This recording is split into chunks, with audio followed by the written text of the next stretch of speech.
What the hell was Raw Underground, Luke? I don't know, mate. So it's like a Fight Club thing. Yeah. A little bit like a Fight Club. But is it a separate promotion from Raw?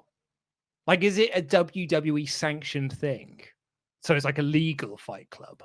And, we'll get into this shortly. I don't hate the idea. No, not at all. I actually quite like the idea. In fact, if you go back to the early days of lockdown, I was pretty much pitching this idea. But I think the execution was a bit whiffy. That is exactly it. Like, my notes read, this is actually quite cool, but Shane McMahon is making this incredibly uncool. Like, he's the most uncool person that you could have put in charge of this. Like, it would have been only slightly more awkward if it was Kurt Angle. Like, Kurt Angle sort of awkwardly standing there, not really getting people's names right. Yeah. Showing no emotion. But yeah, well, Kurt Angle wouldn't make any sense, though. Shane McMahon is a legit tough guy. He went toe-to-toe with AJ Styles in a and The Undertaker. Match. He went toe-to-toe with The Undertaker in Hell in a Cell. Like, he's a legit tough guy. He's an MMA expert. Everyone knows that. Best in the world. Yeah, so the music, the production tactics, and the lady dancers aside, I liked the presentation. I thought the matches were really quite dramatic. They weren't really matches, they were squashes. It'd be one big person just pummeling on someone else. There was no back and forth in any of the encounters. We had Babatunde, we had Eric of the Viking Raiders just annihilate someone. It's the coolest he's looked since NXT.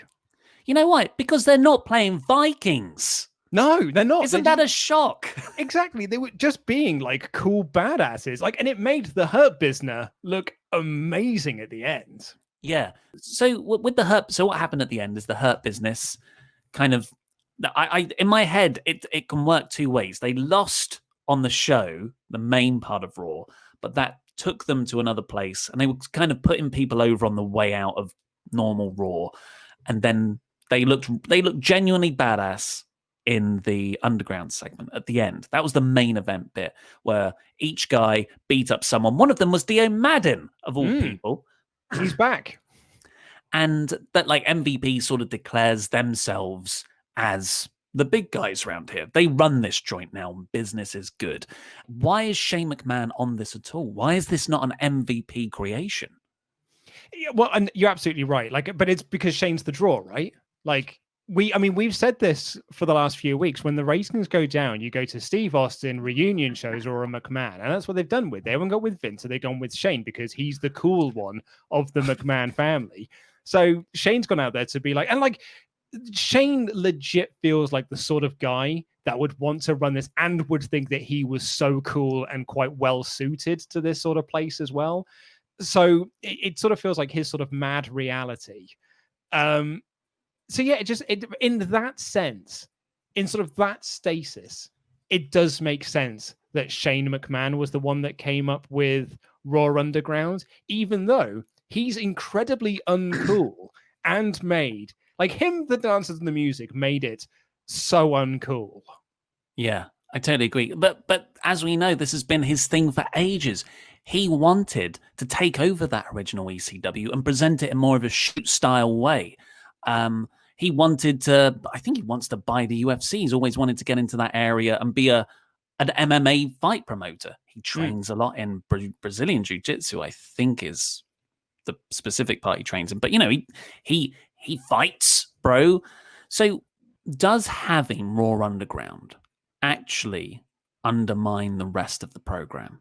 Because if you're saying, hey, these are real fights, and then on the rest of the show, you've got sports entertainment fights, are you not theoretically exposing everything as a work? Yeah, but we've been through this before, and I just don't think they care at this point. And I honestly don't think they gave that any modicum of thought. They were just like, smagging hell, ratings are in the toilet, and we've just told our investors that we're going to turn this ship around. I can't fire Bruce, and he's the only person I've got left to fire. So what have we got left? We'll bring Shane McMahon back and we'll do. I mean, okay, let's be honest. This isn't going to be here in 4 weeks' time. Like, this is not going to be on the show in 3 weeks' time. This is Mick Foley's dark hour of Raw or whatever it was. This is Corey Graves' electric chair. This will be gone soon enough. And I get the feeling that it will be gone to debut this new faction. Like, I think they'll use Underground to launch this new faction that they've got, and then they'll be the ones that kind of like close down Underground, and then they will kind of launch themselves off the back of it. Kind of like Lance Archer in AEW. His first video packages were this sort of backyard fight club as opposed to an underground one. And it was very similarly presented in sort of concept. But yeah, that was just really to build Lance, although I would love to see more of that world. What is your take on it then? As like, was it a success? What's your thoughts? It was designed to get people talking, and it got people talking. So from that aspect, I would say that it was a bit of a home run success, because when I woke up this morning, like I watched the show, I went onto the old Twitter machine, everyone was talking about Raw Underground. And you know what? I haven't seen people talking about the third hour of Raw for some time to this degree, right? So in that sense, I guess it was a win. Like it kind of worked. But I'm also sitting here with a bit of a cynical mind, because this is not the first time that WWE have done sort of like this. Oh no, the third hour is really bad. Rather than remove it, we'll just make it something else. And then they get bored of it quite quickly, because I'm so interested to see what the third hour numbers are tonight. Because if the third hour numbers are still bad, then they're not going to carry on doing it, because they're like, well, that didn't work. We'll just see what's next. Like, this whole episode was just throw everything at a wall and we'll just see what sticks. Before I get to your thoughts on it as well, I did want to read this out from Mike Sempervive from Figure 4. Who said, not counting the Bobby Lashley and MVP deal at the end of the show, there were 4 Raw Underground fights. They lasted a combined 1 minute 57 seconds. There were 79 camera cuts during the whole thing. Oh my God. That's more than 1 every 2 seconds. Yeah. Ugh. Yeah. Well, big problem. I think that's definitely that. And the way it fits in with the rest of Raw, definite bad. However, my thoughts, yes, I think there's something here. Like I said, at the start of lockdown, I said, look, you're not going to get in new viewers right now. So now's a time to sort of satisfy who you've still got watching and maybe try out some new stuff. Take a new approach to creating a wrestling product without fans. Because what this format does is it actually, social distancing be damned, it does make it feel... I wasn't in there going, well, this is missing an audience, because it's a completely different way of presenting it. So I really like that. I think there is the best version of this would have been the Hurt Business debuting it. And crucially, it should have been a whole uninterrupted hour.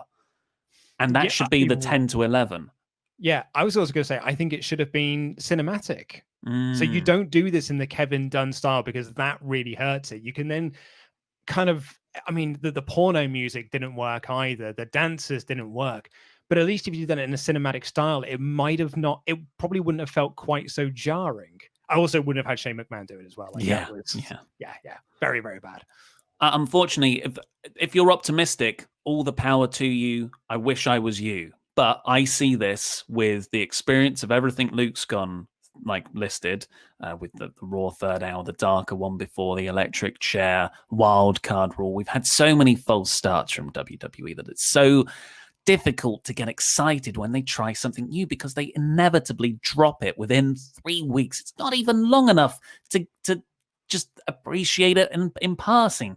So I would just, if you're sort of forgetting all those other gimmicks, because I certainly did before I wrote the script this morning, this is an NXT call-up. You know, sure, there's a thing here in the moment in the episode, but in 3 weeks' time, in a month's time, do you really think they've got a plan for this? Oh God, no. Exactly. Absolutely not.